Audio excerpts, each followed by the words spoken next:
Então, vestibulandos, o professor Lermano foi muito feliz, para cá, nessa parte aí de trocas de calores, que vocês vê termodinâmica, tanto na parte de física como na parte de química. E você tem que saber que o que o homem procura é aquela energia que ele pode aproveitar, tá? Então, ele, às vezes, ele não acha, ele não tem como calcular toda a energia do sistema, mas ele quer saber o que aquele sistema, ou no caso da química, o que aquela reação pode liberar para ser útil à energia. Então, a gente tem que buscar a energia que ele pode produzir. Então, é muito comum cair em vestibular pedindo fontes de energia. Então, fonte de energia, vestibulando, para você se ligar, às vezes a maioria já domina, mas nem todos. Fonte de energia é algo, é uma reação química, é um processo físico que, no final, libera a energia, tá, livre para você utilizar. Então, isso aí tem todo o aspecto que passa de troca de calores, né?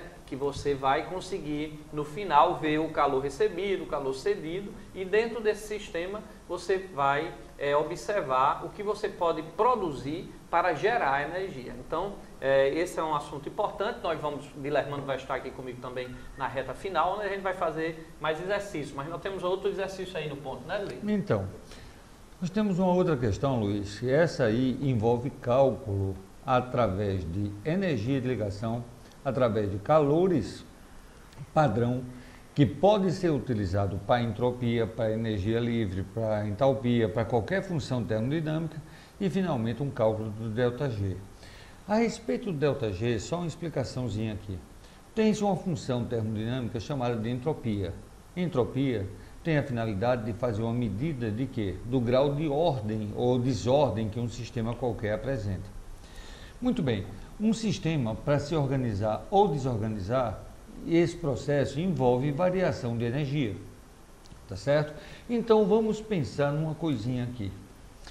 Veja bem, nessa superfície aqui dessa mesa, eu tenho 100 bolinhas, certo? E tenho 3 recipientes que eu pretendo encher com essas bolinhas. Então, eu pego um copo desse descartável, começo a colocar bolinhas aqui dentro. Tá cheio de bolinhas? Ótimo, isso aqui vai para o lado. Eu pego um outro recipiente, começo a colocar bolinhas dentro. Separei. O que sobra naquele sistema é o que se chama de energia livre. Energia livre é energia disponível para realizar um determinado trabalho que se pretende fazer. Muito bem, chega um terceiro recipiente. Se as bolinhas forem suficientes para encher esse recipiente e ainda sobra alguma coisa, o que é que acontece com a energia livre? Ela estava inicialmente alta, não é? Uma parte desse aí se desloca para realizar aquele trabalho, correto? E a variação de energia livre vai dar negativa. Quer dizer, uma variação de energia livre negativa indica a possibilidade real daquele fenômeno acontecer, tá? Um fenômeno pode se desenvolver tranquilamente desde que haja um ΔG negativo. Quando o ΔG é positivo, o que é que significa? Que você tem aqui, vamos dizer, 70 bolinhas, pretende encher um recipiente com 80, que cabem 80 bolinhas. Então não há bolinha suficiente para isso. Teriam que vir calor de fora para completar. Quando você vai fazer um ΔG, você vai fazer o quê? 80 menos 70, que daria um ΔG positivo. ΔG positivo indica o quê? Que aquela reação de fato pode acontecer, não vai acontecer. Não vai acontecer porque não há energia livre disponível para realizar aquele trabalho. Muito bem, mas temos uma terceira situação, que seria justamente o ΔG igual a zero. Quando o ΔG de uma reação é igual a zero, significa dizer que a reação entra em equilíbrio químico. Muito bem, vamos dar uma olhadinha nessa próxima questão que envolve todos esses cálculos. Luiz, essa questão aqui eu coloquei numa aula lá do contemporâneo, na revisão do contemporâneo. Olhe bem, utiliza as energias de ligação da tabela abaixo, está aí a energia de ligação, para calcular o valor absoluto ΔH da reação, da halogenação do metano pelo cloro, até formar triclorometano, de acordo com a equação abaixo.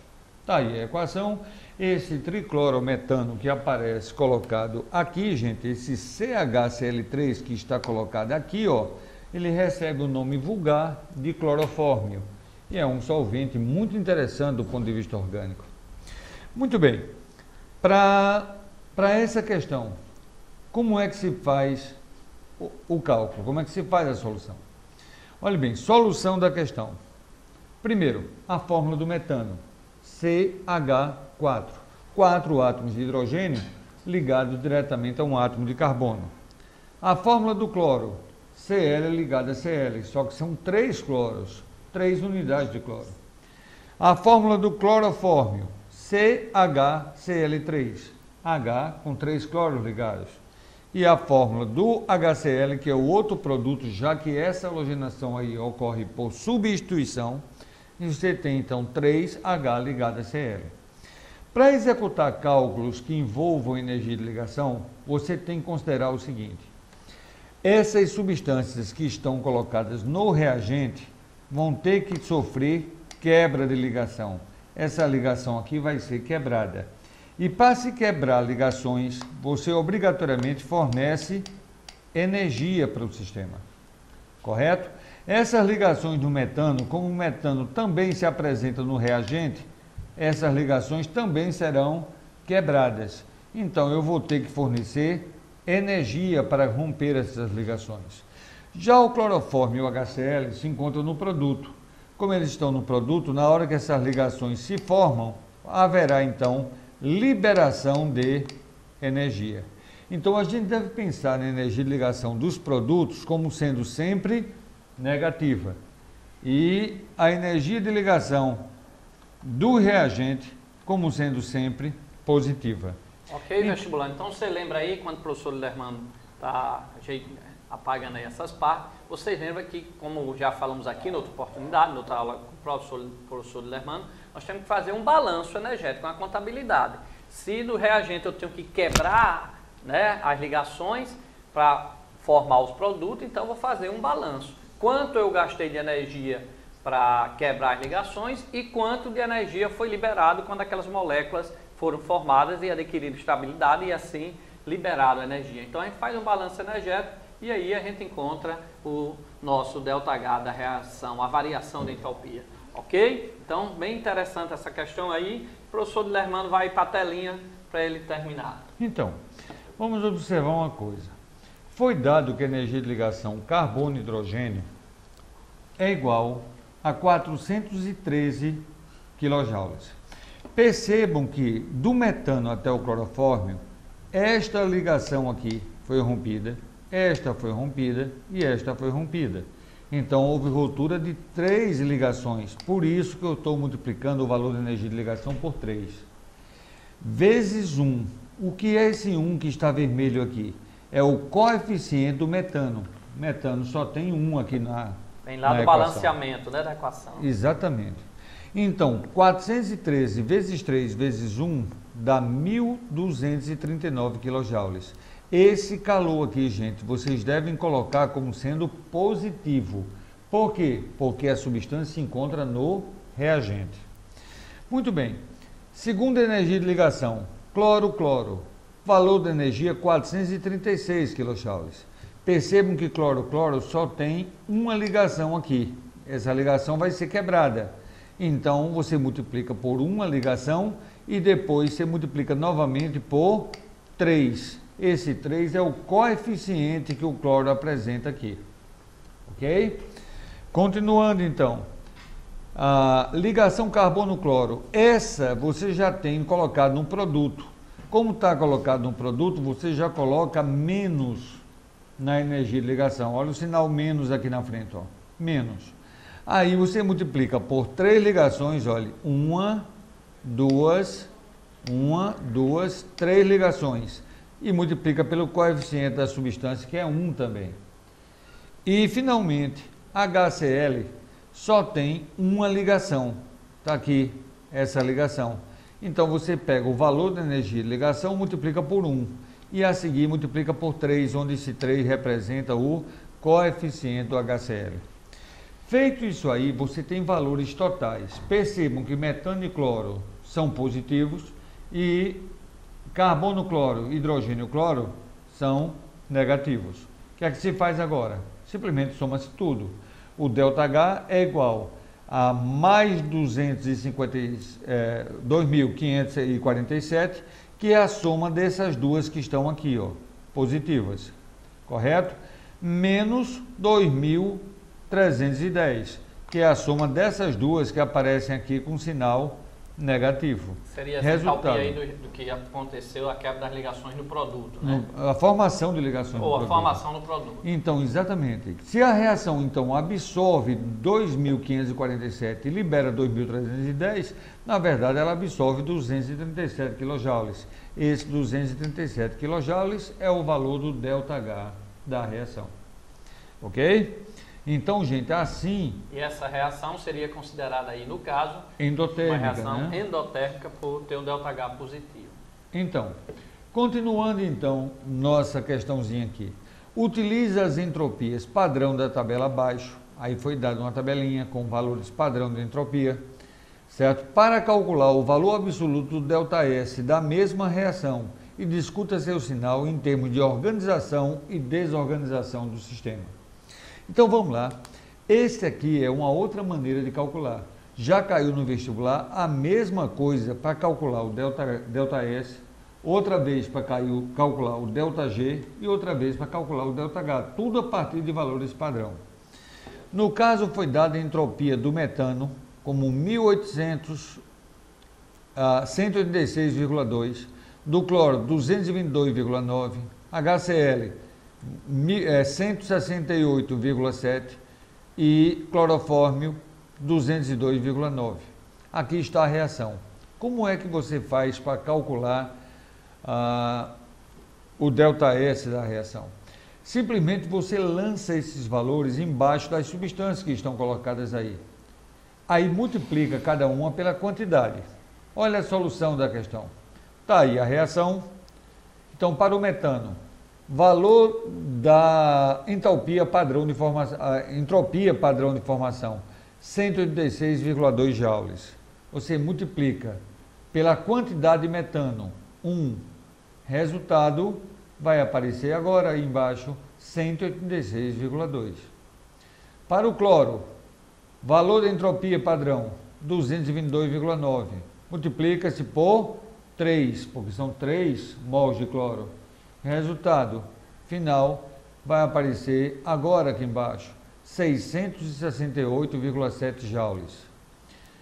Clorofórmio, valor da entropia padrão, 202,9 joules. Multiplica-se por 1, porque só tem um clorofórmio. Resultado vai aparecer agora aqui embaixo, gente, 202,9. HCl, valor da energia, 186,7. Você vai multiplicar por 3, porque são 3 mols de HCl, e aí o nosso resultado vai dar 560,1 joules. Depois que você acha os calores totais, envolvendo o padrão de formação, soma esse calor aqui com esse aqui. E aí, como essas substâncias estão colocadas no reagente da equação, você passa a ter a entalpia dos reagentes. Então, entropia do reagente, 186,2 do metano, mais 668,7 do cloro. Resultado, 857,9 joules. Para o final você vai somar 202,9, está aqui, ó, do clorofórmio, com 560,1 do HCl.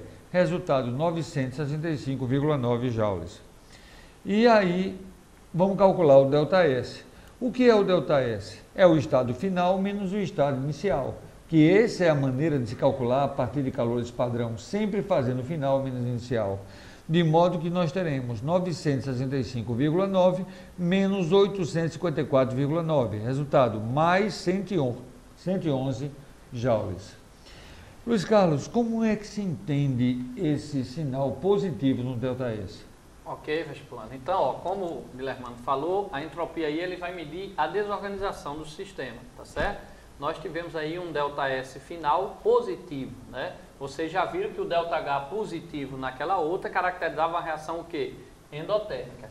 E lembre-se também que o ΔH da primeira não foi feito o final menos o inicial, produto menos reagente, porque ele não deu a entalpia a entalpia padrão de cada substância. Se ele tivesse dado, o cálculo seria do mesmo jeito aí da variação de entropia, ok? Então você vai ter um ΔS, o final menos o inicial. Ora, se o final, o ΔS for maior, a entropia for maior, professor Dilermando, maior desordem, claro. Maior desordem.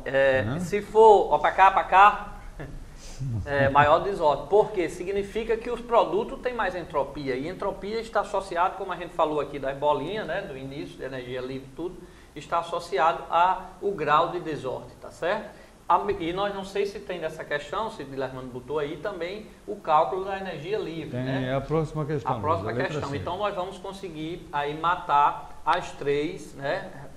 Resolver essas três grandezas, tanto a entalpia, como a entropia, como a energia livre. Então lembre-se, naquele caso inicial, o ΔH foi um balanço energético porque ele deu a energia de ligação. Então você teve que olhar as energias de ligação que foram quebradas no reagente. Então, para quebrar, ela absorveu, ficou com sinal de mais, e o produto ficou com sinal de menos. É só fazer o balanço energético. Agora, se ele der essa entalpia padrão, ia ser o produto menos o reagente. E lembrando que quando ele dá entalpia padrão, ele não dá da substância simples, porque você tem que saber que ela vale zero, diferente da entropia em que vem o valor na tabela. Ok, professor Lermando? Então, completando aqui nosso pensamento com relação a essa questão, a avaliação do sinal ΔS. Quando o ΔS dá positivo, o que é que significa? Que a desordem no estado final é maior do que no estado inicial, quer dizer, aumentou a entropia, aumentou a desordem daquele sistema. Lembre que há um princípio na termodinâmica que diz que todo o universo tende a um estado de entropia mais avançado, quer dizer, o universo está constantemente no estado de desordem. Mas fenômenos que ocorrem na natureza, elas podem ocorrer com aumento de entropia e com diminuição de entropia também. Por exemplo, a evaporação da água. Você tem água no estado líquido na superfície do planeta, por ação do calor dos ventos, essa água passa para o estado de vapor. No estado de vapor tem-se um estado de desordem mais avançado do que no estado líquido, então a entropia aumentou e esse processo de evaporação é espontâneo. No entanto, na atmosfera, esse vapor, quando sofre variação de pressão ou variação térmica provocada por correntes de ar, frio ou quente, que se movimentam de um lado para o outro, podem sofrer condensação. E quando o vapor condensa, precipita na forma de chuva. A água líquida da chuva tem um estado de entropia mais baixo do que o vapor d'água. No entanto, o processo também é espontâneo. Ou seja, a espontaneidade de uma reação não poderia ser dita ou ser medida através nem da entalpia, nem da entropia sozinhos. Teria que ter uma terceira função que tentasse explicar justamente a espontaneidade das reações. E para isso criou-se a função chamada energia livre de Gibbs. Muito bem.